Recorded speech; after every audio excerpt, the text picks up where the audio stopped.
యోసేపు దీవెన పొందటానికి కారణం ఏంటి తెలుసా? యోసేపు నూరంతల ఫలం పొందినట్లు దేవుని లేఖనం తెలుస్తోంది. యోసేపు అభివృద్ధి పొందాడు అన్ని విషయాల్లో.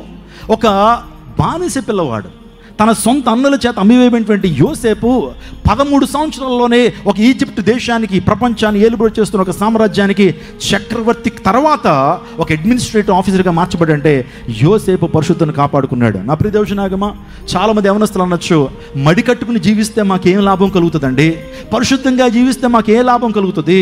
లోకాన్ని విడిచి నా తోటి యవనస్తులందరూ, నా తోటి స్నేహితులందరూ కూడా లోకాన్ని ఎంజాయ్ చేస్తున్నారు. వాళ్ళు త్రాగేవాడు త్రాగుతున్నాడు, సుఖించేవాడు సుఖిస్తున్నాడు, తిరిగేవాడు తిరుగుతున్నాడు, గర్ల్ ఫ్రెండ్స్తో తిరిగేవాడు బాయ్ ఫ్రెండ్స్తో తిరిగేటువంటి వారు తిరుగుతున్నారు. ఏ లాభం కలుగుతుంది? నా జీవితంలో చాలా మిస్ అయిపోతున్నానేమో ఈ ఎంజాయ్మెంట్ అని నువ్వు అనుకుంటున్నావా? కొద్ది కాలం వేడ్చుండు. ఎవరైతే పరిశుద్ధంగా జీవిస్తారో దేవుడు వారిని వాడుకుంటాడు. హల్లెలూయా. ఎవరైతే పరిశుద్ధంగా జీవిస్తారో దేవుడు ఆలస్యమైనప్పటికీ కూడా వారిని ఆశీర్వదించడం లక్ష్యం చేయడు. ఒకనాటికి దేవుడు దీవిస్తాడు.